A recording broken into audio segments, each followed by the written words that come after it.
क्या हालचाल है मेरे चीतों, और किस तरीके से चल रही है तुम्हारी तैयारी। नेक्स्ट सेट मैं तुम्हारे लिए लेकर के आ चुका हूं स्पीड टेस्ट की सीरीज में। ये हमारे पास में 17वां टेस्ट हो जाता है। एकदम एडिक्यूटी के जिस तरह के रीसेंट एग्जाम में पैटर्न पूछे जा रहे हैं उसी टाइप के क्वेश्चंस आपको इसके अंदर देखने को मिलेंगे। साथ के साथ प्रैक्टिस करो, डेली प्रैक्टिस करो। जैसे एग्जाम के डिफरेंट सेट में अलग अलग वैरायटी होती है, अलग अलग टॉपिक्स के क्वेश्चंस के वेटेज अलग अलग होता है, कुछ उसी अंदाज में इन सेट्स को डिजाइन कर रखा है। ठीक है, एक भी सेट मिस मत करो। डेली इतना टाइम आपको जरूर निकालना है, प्रैक्टिस करते हुए चलना है, हर एक पैटर्न के लिए तैयार रहना है।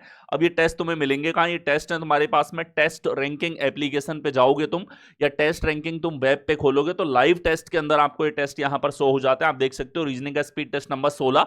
इसी तरीके से मैथ्स के आपके टेस्ट यहां पर अवेलेबल हैं। ठीक है, तो ये टेस्ट आपको देने हैं। 24 घंटे बाद इनका जो सॉल्यूशन होता है वो लेकर के मैं आ जाता हूं बलराम से रीजनिंग यूट्यूब चैनल के ऊपर, और मैथ्स का सॉल्यूशन आ जाता है गगन प्रताप मैथ्स चैनल के ऊपर। तो यहां देखिए, ये आपके पास प्लेलिस्ट है जिसमें सारे टेस्ट आपको यहां पर शो हो जाएंगे। ये टेस्ट का कंप्लीट सॉल्यूशन आपको वीडियो के रूप में डेली बेसिस पे मिलता है। अब आ चुके हैं हम लोग नेक्स्ट सेट में। तो यहां हम लोग जो है टेस्ट नंबर 17 का कंप्लीट सॉल्यूशन देखने वाले हैं। सेशन को लाइक एंड शेयर कर दो। ठीक है, चलिए स्टार्ट करते हैं। एप्लीकेशन आपको इंस्टॉल कर लेनी है, यहीं पे सारे टेस्ट हैं। प्रश्न है हमारे पास, ब्लस को लिखा जाता है F Q T P C के रूप में, गोड्स को लिखा जाता है के टी जेड क्यू एन के रूप में। तो आपको वुड्स का कोड बताना है। कोडिंग डिकोडिंग का आपको सवाल दे रखा है। प्रश्न दिखाई दिया, दिखते ही अप डाउन फॉर्मेट में लिखो। आपको इसके बीच में पैटर्न देखना है। एक बार सिंगल पैटर्न को अच्छे से एनालाइज करो, जल्दबाजी यहां नहीं होनी चाहिए। प्लस का 4, 12 5 17, ये माइनस का 1 है, ये माइनस का 3 है, और ये सर माइनस का 5 है। ये हमें लॉजिक के रूप में यहां पर दिखाई दिया। ठीक है, इधर हम देखें सर प्लस का 4 है, प्लस का 5 है, इधर माइनस का 1 है, माइनस का 3 है, और माइनस का 5 है। वेरीफाई हो गया यहीं पे। अब आंसर निकालो। प्लस का 4 करोगे डब्ल्यू में तो ए आएगा, प्लस का 5 करोगे टी आएगा, माइनस का 1 करोगे एन आएगा, माइनस का 3 करोगे ए आएगा, माइनस का 5 करोगे तो एन आएगा। कौन से विकल्प में है? A T N A N, D विकल्प में आपको दिया है। प्रश्न देखिए, यहां पर एक सेट आपको दे रखा है। निम्नलिखित प्रश्न में अक्षर समूह का एक सेट दे रखा है। प्रत्येक सेट के अक्षर समूह उसी सेट के अनुसार समूह से किसी तर्क या नियम के आधार पर संबंधित है। मतलब जो तर्क यहां पे वैसा ही तर्क आपको नीचे विकल्प में देखना है। तर्क देखने का तरीका, पहले पहले अक्षरों में रिलेशन देखो। सर प्लस का 2 है, टी से जी प्लस का 4 है, सब टी से वी प्लस का 2 है, और वी से ए प्लस का हमारे पास 5 है। ठीक है, यही रिलेशन देखो। y से a प्लस का 2 है, a से e प्लस का 4 है, o से q हमारे पास प्लस का 2 है, और q से v प्लस का 5 है। एग्जैक्ट सेम रिलेशन आपको a विकल्प में मिला है। पहले पहले अक्षरों में रिलेशन, दूसरे दूसरे अक्षरों में रिलेशन, इस तरीके से रिलेशन देखना है। ब्रैकेट में आपको दे रखा है सेट का मतलब है आपस में इंटर रिलेशन होगा, जो आपको फिगर आउट करना होता है। चलिए यहां देखिए, प्रश्न है हमारे पास में दो दो अक्षरों की श्रृंखला आपको दे रखी है। सीरीज के सवाल पहले तो एडिक्यूटी बड़े आसान पूछ रहा था, लेकिन अब बहुत अच्छे प्रश्न ये पूछ रहा है, वैरायटी पूछ रहा है, अलग अलग डिफरेंसेस के ऊपर सीरीज आप लोगों से पूछी जा रही है। ठीक है, दो अक्षर हैं, पहले पहले अक्षरों में अलग श्रृंखला। माइनस का 3 है सर, डी से ए माइनस का 3 है सर, यू से आर माइनस 3 है, माइनस 3 सभी जगह चला है, तो यहां भी माइनस का 3 रहा होगा, एक्स आएगा। ठीक है सब। V से R आ रहा है, माइनस का 4 है, R से M आ रहा है, माइनस 5 है, Z से R आ रहा है, माइनस का 8 है, R से I आ रहा है, माइनस का 9 है, इधर देखो माइनस 10 है।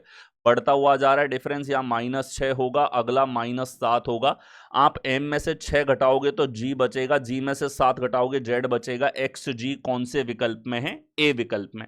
एक श्रृंखला है फिक्स डिफरेंस की, एक में इंक्रीजिंग डिफरेंस चला है। आ गया, यहां देखिए दो दो अक्षरों की श्रृंखला आपके पास यहां पर दे रखी है। बहुत ज्यादा कॉमन और बेहद ज्यादा ये प्रश्न पूछे जा रहे हैं। पिछले 3 एग्जाम अगर आप उठा के देखोगे, लेवल इनका बढ़ाया है और अच्छे तरीके से इनको पूछा जा रहा है। देखिए, एस से डब्ल्यू आ रहा है सर, प्लस का 4 है, डब्ल्यू से जेड आ रहा है, प्लस का 3 है, वापस से देखो प्लस का 4 है, ये देखो प्लस का 3 है। एकांतर लॉजिक है, यहां प्लस का 3 रहा होगा और प्लस का 3 होगा पी से। दूसरा अक्षर देखो, एन है, एन से जे माइनस 4, जे से ई माइनस 5, ई से माइनस 6, ये माइनस 7, ये माइनस 8। इसका मतलब ये माइनस का 3 रहा होगा, और माइनस का 3 आएगा क्यू से। पी क्यू हमारे पास दिया हुआ है डी विकल्प के अंदर। दो सीरीज हैं, दोनों का लॉजिक आपको देखना है। नेक्स्ट हो, यहां देखिए दो दो अक्षरों की श्रृंखला हमारे पास में है। जैसा मैंने बोला बेहद ज्यादा ही क्वेश्चंस पूछे जा रहे हैं, तो मैंने भी 2 से 3 क्वेश्चंस अभी फिलहाल के जो सेट लग रहे हैं इन सब में रखे हैं, और इनमें आप हर एक वो वैरायटी देखोगे लॉजिक्स की जो अभी रिसेंट एग्जाम्स के अंदर आप लोगों से पूछी जा रही है। देखिए ओ से एस हमारे पास में प्लस का 3 है, आर से वी प्लस का 4 है, सी से एफ प्लस का 3 है, एफ से जे प्लस का 4 है, जे से एम प्लस का 3 है। तो प्लस का 3 करोगे मेरे भाई तो आ जाएगा वाई, और वाई से सी आ रहा है प्लस का 4, हमारे पास वाई फिट हो गया। एस से पी माइनस का 3, पी से एल माइनस का 4, ए से टी माइनस का एक तरीके से 7, ये देखो माइनस का 8 है। तो लॉजिक रहा होगा -5 इधर -6 इधर, -5 करोगे तो आएगा जी, और -6 करने पर आएगा ये वाई जी। करेक्ट आंसर होगा ए में। इधर अल्टरनेट और इधर बढ़ता हुआ डिफरेंस हमारे पास चला है। लॉजिक्स के लेवल पे सवालों को ट्रिकी बनाया गया है। आगे यहां देखिए हमारे पास में एनालॉजी पूछी है, एक तो सीरीज और दूसरा अल्फा न्यूमेरिक जो हमारे पास पैटर्न है, यानी कि अल्फाबेट और नंबर्स दोनों के मिक्स सवाल ज्यादा पूछे जा रहे हैं आप लोगों के। पिछले 6-7 एग्जाम जो लगे हैं उन सब में यही ट्रेंड रहा है, और एडीग्यूटी का तो फेवरेट हो चुका है ये पैटर्न। चलिए ये आपको दे रखा है टी के 460 रिलेशन है एस एन 360 के साथ। सर यहाँ तो माइनस का 100 है, इधर भी देखो -100, तो यहाँ होगा 220। 220 हमारे पास इन दोनों विकल्पों में है। और देखो -1 और प्लस का 3 तो भाई माइनस का 1 करोगे तो आएगा ओ, और प्लस का 3 करोगे आएगा यू। ओ यू है सी विकल्प के अंदर, सी करेक्ट आंसर हमारे पास यहां पर होगा। यहां देखिए अल्फा न्यूमेरिक पैटर्न फिर से आपको दे दिया। नंबर्स में रिलेशन देखें तो सर 110 से 210 प्लस का 100 है, प्लस का 100 है, प्लस का 100 करोगे 140 आएगा सारे विकल्पों में, सब में 140 है मेरे भाई। ठीक है, अब देखो एल से क्या आ रहा है माइनस का 1 है, पी से ओ आ रहा है -1, आर से क्यू आ रहा है -1, सभी लेटर में माइनस का 1 हो रहा है। तो यहां भी -1 करोगे तो पी से -1 करने पर ओ, आर से -1 करने पर क्यू, टी से -1 करने पर एस, ओ क्यू एस दे रखा है बी विकल्प के अंदर, बी हमारे पास करेक्ट आंसर होगा। आगे हो अगला देखो M X 1331, P R 1728, S L 2197, V F 2744, Y Z 3375। अगर संख्याओं को ध्यान से देखोगे परफेक्ट क्यूब संख्याएं हैं, और जो तुम्हें याद होनी चाहिए 11 का क्यूब है, ये 12 का, ये 13 का, ये 14 का, और ये 15, और ये हमारे पास में यहां पे 17 का दे दिया। 16 का आना चाहिए था भाई, सीक्वेंस ही चल रही है तो 16 का आना चाहिए था। अगर इसने बोल दिया कि श्रृंखला है मतलब लॉजिकल श्रृंखला है और लॉजिक ब्रेक कर रहा है, यानी कि सी एस हमारे पास में 4913 गलत होगा। ठीक है, आ गया। यहां देखो हमारे पास में अल्फा न्यूमेरिक सीरीज दे रखी है, अल्फाबेट और नंबर्स के मिक्स लॉजिक बेहद ज्यादा आप लोगों से पूछे जा रहे हैं, सीरीज के रूप में, एनालॉजी के रूप में, क्लासिफिकेशन के रूप में। चलिए यहां देखो सर पहली सीरीज जी से ई आ रहा है -2 है, ई से सी -2 है, और के से भी -2 रहा होगा तो आएगा आई, और आई से जी -2, तो आई वाला विकल्प हमारे पास 3 है। एम से क्या आएगा, यहां देखो जी से डी -3 है, डी से ए -3 है, -3 करोगे आएगा जे, और -3 करने पर जी, तो आई जे दे रखा है ए विकल्प के अंदर, ए हमारे पास करेक्ट आंसर यहां पर बनेगा। आगे अगला देखो 3249 3289। ठीक है, तो अब देखो 49 से 89 हमारे पास में प्लस का 40 हो रहा है, यहां भी देखो प्लस का 40 है, तो इधर भी प्लस का 40 रहा होगा, 8595 होगा कौन से विकल्प, सी में। इसमें 40 आप ऐड करोगे, ठीक है, तो ये हमारे पास में 8635 यहां पर आएगा। सीधा सा लॉजिक है +40 ऐड करने का। ज्यादा डिजिट्स में सीधे एडिशन के ऊपर डिफरेंट क्वेश्चंस आपको देखने को मिले, इनको देखते ही पता है भाई डिफरेंस के अलावा क्या ही होगा, मल्टीप्लिकेशन हो नहीं सकता। अगला देखो यहां देखो रिलेशन दे रखा है, और एक ही झलक में आप देखते ही बोलोगे कि सर डबल की रेंज में संख्याएं हैं, और डबल हैं तो आप यहां पर देख पा रहे हो दुगना +4, यहां देखो दुगना करोगे तो 1026 प्लस का 4 है, तो ये किसके दुगने से 4 ज्यादा है कि सर 1832 एक तरीके से 916 के दुगने से 4 ज्यादा होगा, कौन से विकल्प में, डी में। नेक्स्ट हो यहां देखिए एम और एस की वर्तमान आयु का अनुपात 1:5 है, यानी कि प्रेजेंट में एम और एस जो हैं इनकी आयु का अनुपात 1:4 है। एम एस से 8 वर्ष छोटा है, मतलब इनके बीच में 8 वर्ष का अंतर है। अब अनुपात में तो भाई हमारे पास 1:5 है, सॉरी, ठीक है। अनुपात में अंतर है 4 का, वास्तविक अंतर है 8 का, मतलब दुगना हो रहा है। तो रियल आयु निकालनी है, आप सबको डबल कर दो। डबल करोगे तो एम की आयु आ गई 2 और एस की आयु आ गई 10। ये दोनों की आयु आपको पता लग चुकी है करंट। 8 वर्ष बाद, 7 वर्ष पश्चात एम की आयु एस की आयु का अनुपात क्या होगा? 7 साल जोड़ो भाई, 7 जोड़ोगे तो 9, 7 जोड़ोगे तो 17, 7 साल बाद 9:17 होगा। कौन से विकल्प में है? डी विकल्प में आपको दिया है। यहां देखिए 5:05 पर घंटे की मिनट की सुई के बीच में कोण कितना होगा? बीच का एंगल क्लॉक का ऐसा सवाल है जो हमेशा से बहुत ज्यादा पूछा जाता रहा है और रीसेंट एग्जाम में एडीक्यूटी ने भर भर के प्रश्न पूछे। तैयार कर लेना इन टॉपिक्स को, अब तक छोड़ रखा था तो, ठीक है। सीधा हमारे पास जो एंगल होता है उसका हमारे पास में आएगा 30h - 11/2m, ठीक है। और h और m का मान होता है मेरे भाई 505, आपको यहां पर दे रखा है इस तरीके से, ठीक है। तो देखो यहां हमारे पास में 30 × 5 - 11/2 × m हम करेंगे तो m है मेरे भाई 5, ठीक है। कितना आ जाएगा? 150 माइनस 55/2 यानी कि 27.5 घटा दो तो ये 122.5 एंगल आएगा। That is given in B विकल्प, ठीक है। बीच का एंगल पूछा है, घंटे और मिनट की सुई। नेक्स्ट अगला देखो 7:45 पूर्वा पे घड़ी की घंटे और मिनट की सुइयों के बीच का कोण क्या होगा? घंटे और मिनट की सुई कोण सीधा वही 30h - 11/2m आपको करना है। 30 × 7 - 11/2 × 45 ये सॉल्व करना है आपको। 210 माइनस इनको गुणा करोगे 495/2, ठीक है।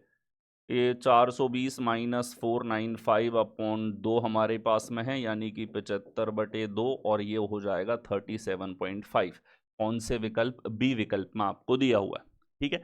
ये मॉड हम इसलिए लगाते हैं, घंटे की सुई आगे होती है तो कोण पॉजिटिव आता है, पीछे होती है नेगेटिव आ जाता है, लेकिन हमें तो केवल डिफरेंस से मतलब है कोण के। नेक्स्ट अगला देखो वर्ष 1919 में निम्नलिखित में से किस महीने में 5 शनिवार थे?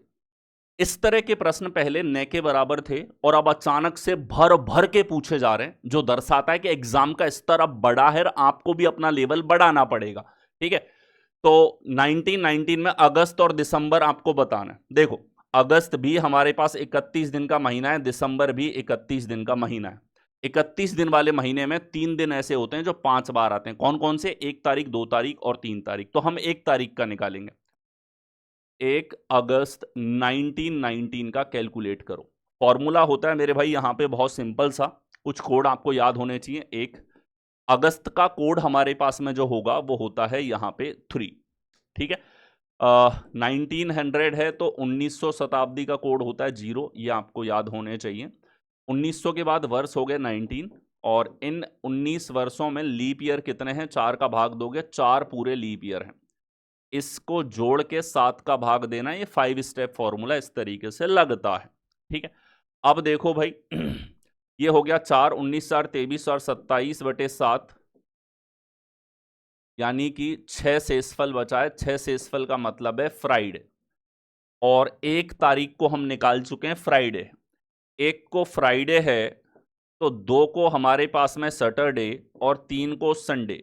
ये 3 दिन ऐसे होंगे जो 5 बार आएंगे अगस्त में। हमसे केवल शनिवार का पूछा है, शनिवार 5 बार आएगा, कोई दिक्कत नहीं है। अब दिसंबर का कैलकुलेट करो। 1 दिसंबर 1919, ठीक है।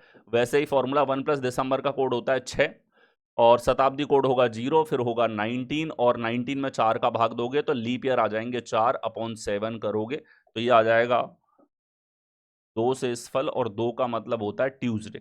इसका मतलब 1 तारीख को ट्यूसडे, 2 को वेनसडे और 3 को थर्सडे। शनिवार यहां पे नहीं आ रहा है 1, 2, 3 तारीख को, मतलब शनिवार 5 बार नहीं होगा। किस महीने में 5 शनिवार थे? केवल और केवल अगस्त ऐसा है जब 5 शनिवार थे। यहां देखिए दिए गए पैटर्न के अनुसार प्रश्न चिन्ह के स्थान पर क्या आएगा? लॉजिकली मिसिंग नंबर का पैटर्न ये आप लोगों से पूछ रखा है। एसएससी, सीपीओ और सीएचएसएल के अंदर इस तरह के सवाल देखने को मिले हैं और कहीं ना कहीं लेवल को इस तरह के सवालों के अंदर बढ़ाया गया। तुमको भी तैयार करना है भाई। रिलेशन देखो 232, इतनी बड़ी संख्या मल्टीप्लीकेशन से आएगी। ठीक है, और अगर हम देखें तो ये पूरा 8 का मल्टीपल है, इसको तुम लिख सकते हो 8 इंटू 8 दूनी 16, 8 नाम 72, 29। इन दोनों संख्याओं में देखोगे 29 तो बन रहा है और 8 हमें यहां से दिख रहा है। मतलब इसने किया क्या है, इसने किया है अगर तीन संख्याएं हैं a into B plus C equal to बीच की संख्या d, ये पैटर्न लगा दिया बाबू। तो यहां होगा 9 इंटू इन दोनों का योगफल हो जाएगा 37, 9 सत्ते 63, 9 तिया 27 से 33, 333 कौन से विकल्प में, बी विकल्प में। ये लॉजिक यहां पर लगा है। आ गया, यहां देखो श्रृंखला में आगे क्या आएगा, सीरीज में अगर आप देखो तो एक ही बार में धड़कन का पैटर्न दिख रहा है। धड़कन का मतलब है संख्याएं अप डाउन इस तरीके से चल रही है। मतलब समझ जाओ इसमें दो तर्क है, और दो तर्क है तो दो सीरीज का होना स्वाभाविक है। देखो भाई 2 से 3, 3 से 4, 4 से 5, 5 से 6, 6 से 7, 7 से 8, और अगला देखो तो 8 के बाद 9 आएगा, लेकिन हमें तो ये टर्म निकालनी है। इधर देखो 5 से 6, 6 से 7, 7 से 8, 8 से 9, 9 से 10, 10 से 11 हमारे पास होगा। 11 आंसर आएगा ए विकल्प। आ गया, यहां देखो परिवार में 7 सदस्य हैं, ABCDEFG, DF की पत्नी है। 7 सदस्य हैं, परिवार के हैं, पूरा एक कंप्लीट फैमिली ट्री बनेगा। चलिए, DF की पत्नी है, DF की पत्नी है, ये लो भाई हो गया। GB का नाना है, G नाना है, किसका नाना है, B का। अच्छा, B का नाना है, कई बार हिंदी में नाना और दादा कंफ्यूजन क्रिएट करते हैं, लेकिन इसने इस बार मैटरनल ग्रैंडफादर लिख दिया, मतलब कंफर्म है नाना ही है मेरे भाई। ठीक है, तो बी का नाना हो गया। और देखो EF का इकलौता पुत्र है, F का इकलौता पुत्र है E। इकलौता पुत्र होने का मतलब ये नहीं है इकलौती संतान है, और पुत्रियां हो सकती हैं लेकिन पुत्र अकेला है। चलिए, AF की माता है, F की मम्मी है A, और B D की पुत्री, D की पुत्री है B। देख लो, ये तो बेटा इकलौता है, बेटियां कितनी भी हो सकती हैं। और C की बहन है, C की बहन है, तो मेरे भाई C की बहन है तो C भी हमारे पास बहन ही होगी क्योंकि ये इकलौता है। ठीक है, अब देखो G और B है हमारे पास, B की मम्मी के पिताजी, मम्मी के पिताजी हो गए G यहां पर। ये पूरा हमने एक सिंगल फैमिली ट्री यहां पर बना लिया। पूछता है F का G से क्या संबंध है, F जो है हमारे पास में, ये G का क्या लगेगा, तो G का तो दामाद हो गया, यानी कि सन इन लॉ हमारे पास कौन से विकल्प में है, डी विकल्प में आपको दिया है। सवाल है, भर्ती परीक्षा में एक राज्य के उम्मीदवारों के साक्षात्कार सुबह निर्धारित किए गए थे। Candidate from one state had their interview scheduled in the morning. एक राज्य के सब स्टूडेंट का सुबह इंटरव्यू था, while others had theirs in the late evening after delay. और बाकी जो स्टूडेंट थे, ठीक है, अदर्स जो थे उनका बाद में था। अब यहां तो प्योर हमें नजर आ रहा है भाई, एक राज्य वाले चुन चुन के सबका सुबह करवा दिया और बाकी सबका लेट भी हुआ, शाम को भी हुआ, और तब उनका निर्धारित किया गया। कौन सा निष्कर्ष सबसे अधिक मान्य होगा। यहां पे एक वर्ड होता है मेरे भाई, ध्यान रखना, मोस्ट वैलिड। मतलब ऐसा हो सकता है एक से ज्यादा वैलिड दिखे और उनमें से एक वैलिड छांटना हो, ऐसा हो सकता है चारों गड़बड़ दिख रहे हैं लेकिन उनमें से जो बेस्ट पॉसिबल है वो छांटना पड़े। कैंडिडेट चूज देयर स्लॉट्स, ऐसा कुछ तो इसने बोला भी नहीं है, कैंडिडेट के तो हाथ में नहीं है, राज्य वाइज उन्होंने कर रखा है। इवनिंग स्लॉट्स आर बेटर, भाई सुबह का स्लॉट बेटर है, शाम का इसकी तो तुलना ही नहीं करी इसने। Morning candidate perform better, morning वाले कैंडिडेट ने अच्छा किया है, भाई इसकी जानकारी भी हमें नहीं है कौन से कैंडिडेट ने अच्छा किया है, किसने खराब किया है। शेड्यूलिंग फेवर्ड वन स्टेट, ठीक है, ये हम कह सकते हैं भाई शेड्यूल करने में एक स्टेट का फेवर किया गया, उनको सुबह शेड्यूल कर दिया। यहां देखिए हमारे पास प्रश्न है, कंप्लीशन ऑफ फिगर का ये सवाल है। ठीक है, देखो ये दोनों आकृति आपस में सिमिलर हैं, लेकिन एक चीज आप देख सकते हो, ये लाइन ऐसे थी, ये लाइन यहां आ गई, मतलब इसकी जल छवि ले ली भाई। इसके लिए होगा तो इसको उल्टा, इसका उल्टा यहां होना चाहिए। ठीक है, और ऐसा हमारे पास में अगर तुम देखोगे तो यहां दे रखा है, देखो ये हमारे पास इस जगह आ जाए और ये राइट साइड में हो। ठीक है, तो फिर हमारे पास में डी विकल्प होगा। नेक्स्ट आओ, यहां देखो एक सीरीज है, इसमें तो एक पैटर्न है, ये अप फिर डाउन फिर अप फिर डाउन, तो अगली बार ऐसा होगा और चारों विकल्पों में ऐसा है, कोई दिक्कत नहीं है। यहां देखो क्या परिवर्तन है कि सर इसे छोड़ के बाकी तीनों सेम है, अगली बार देखो इसे छोड़ के बाकी तीनों सेम है, अगली बार देखो इसे छोड़ के बाकी तीनों सेम है, अगली बार क्या होगा, इसे छोड़ के, ठीक है, यानी ये बदलेगा, बाकी एजिटिस रहेंगे, कोई परिवर्तन उनके अंदर नहीं होगा, हर स्टेप में एक एक में परिवर्तन हो रहा है। तो ऐसा विकल्प है हमारे पास में ए विकल्प, ए हमारे पास में यहां पे करेक्ट आंसर होगा। हर बार देखो परिवर्तन जो था वो एक एक उसके अंदर हो रहा है, जैसे केवल इसको चेंज किया, बाकी तीनों एजिटिस समान थे, यहां से यहां में, यहां से आगे चलते हैं तो इसको छोड़ के बाकी तीनों पूरी तरह सेम है, अगली बार चलते हैं तो इसको छोड़ के बाकी तीनों सिमिलर थे, अगली बार ये बदलेगा, इसको छोड़ के बाकी तीनों सिमिलर होंगे, और ऐसा अगर हमने देखा है तो ए विकल्प में आ गया। नेक्स्ट देखो, सीरीज के इस तरह के पैटर्न टीसीएस जब एग्जाम लेती थी तब भी रिलेवेंट थे, आज की डेट में भी रिलेवेंट है, अच्छे सवाल होते हैं, ठीक है। देखो हो क्या रहा है, डी ऊपर जा रहा है और यहां से देखो फिर डी ऊपर आ रहा है, लेकिन एक चीज ध्यान से देखना, एक बार डी, अगली बार इसकी दर्पण छवि, फिर डी, फिर दर्पण छवि, तो हर बार ऐसा चल रहा है। तो अगली बार सर सीधा वाला डी होगा, ठीक है। ई बी हर बार ऐसे ही चेंज हो रहा है, यानी कि ई बी एक स्टेप आगे जाएगा तो ऐसा उल्टा ई बनेगा, तो ऐसा हमारे पास में डी सीधा हो,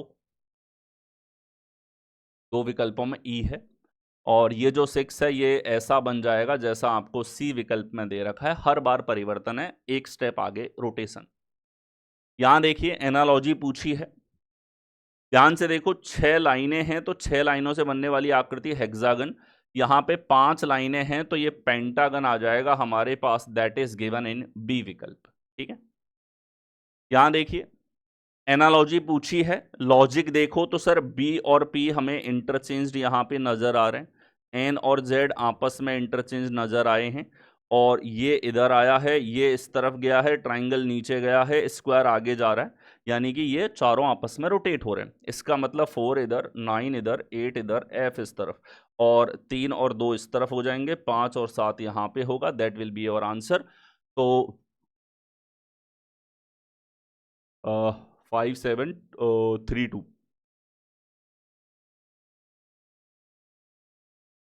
ठीक है। अच्छा एक चीज ये 2 इधर होगा, 3 इस तरफ, ये 3 जाएगा इधर, 2 आएगा इधर, आपस में इंटरचेंज, ठीक है। तो 2 3 5 7 ये ठीक है, 2 3 नहीं है, 2 3 नहीं है, 2 3 5 7 बी विकल्प करेक्ट आंसर आपके पास यहां पर बनेगा। आगे एप्लीकेशन को इंस्टॉल कर लो, इस टेस्ट में इतना ही। अपने स्कोर्स आपको कमेंट सेक्शन में मार्क करने, और हर टेस्ट में रेगुलर रह के प्रैक्टिस करो। दैट्स इट फॉर टुडे, मिलते हैं नेक्स्ट टेस्ट में, धन्यवाद।